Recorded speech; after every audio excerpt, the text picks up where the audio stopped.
alpha male versus beta male, I feel like it's a distraction from men following Christ. Okay.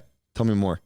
Well, we're constantly competing with each other, because in order for there to be an established alpha and an established beta, there must be competition.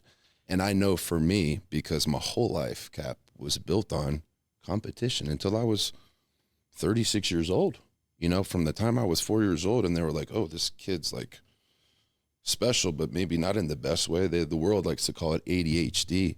But my whole life was just like activity, achieving, doing, being better than somebody, constantly as an athlete, comparing yourself to other people to see where you stack up. So to circle it back to alpha versus beta, like with that worldly innate need to compete and compare, man, when I encountered God at 36 years old, I was carrying so much unworthiness, so much guilt, so much shame that I needed the affirmation or the confirmation from besting another person or competing and being more successful than somebody else. I needed that, because internally, if people really knew who I was, what I've done, the lies that I've told, the women that I've taken advantage of, the things that I've stolen, the things that were done to me, I would never be lovable. But when I had a radical encounter with God at a men's conference when I was 36 years old, like, I experienced unconditional love for the very first time. I didn't need to do anything, and I was like, enough. Joy. At the time, if you say, so Steve, what are you? I couldn't tell you that it was joy, but I got joy that came from Jesus, man. And I experienced peace. I had never experienced peace. I feel like everything was just a constant strive or a constant competition.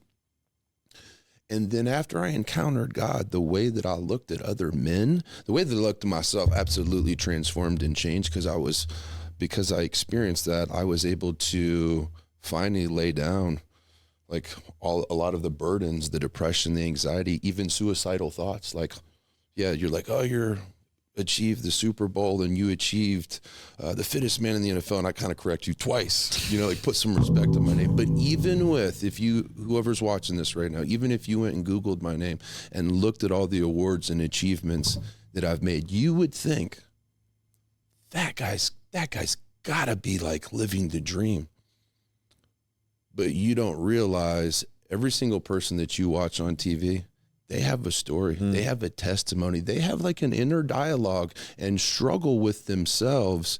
And it wasn't until I encountered God that I knew that God was real, that I knew that he operated outside of time, and I knew that there was nothing that I could ever do that would ever make him love me more than he loved me right then, or nothing I had done in the past that would ever separate me from his love. So after that moment and laying down those burdens, like, my perspective changed, my personality changed, my appetite changed, and the way that I looked at other men changed. Like, before, I could see their insecurities or their inadequacies or their weaknesses, and I would take advantage of them, just like an athlete would take advantage of the weaknesses of another athlete, and I would expose them, and I would be better than them. My whole life was about competing, but then when God touched my heart, now I can see all of those weaknesses, all of those insecurities, all of those shortcomings, and now I look to complete other men instead of to compete with other men, and it completely changed my world, because everybody has gaps. Yeah. And I've also noticed that God has formed, through sports and being a team captain, God has really formed like a supernatural encourager in me. And now I have eyes to see the gaps of other men, and also the skill set and the mastery of being able to speak courage into that insecurity to get men to take action, to get off of the couch, or to get out of dysfunction, or to break religion off of their life. Yeah. So I know that was a really long answer to what's your opinion on alpha versus beta. I believe that once you encounter God, you don't look at men as better or less than you. You look at them as the son of God, because there's 3 assignments that we have, and a lot of people are like, oh man, like, what's my destiny? What's my calling? What's my assignment from God? What's my purpose? And for everybody listening to this, is to love God. Number 1, love God with all your heart, soul, and strength. The second one is to love your neighbor more than you loved yourself. But at the time, I didn't love myself. So when God touched me and took away so much of the burdens that everybody carries around insecurity or lust or porn or pills or weed. And some of you guys, it's not that big. Maybe it's pride. Maybe it's escapism. Maybe it's complacency. Maybe it's just being lukewarm.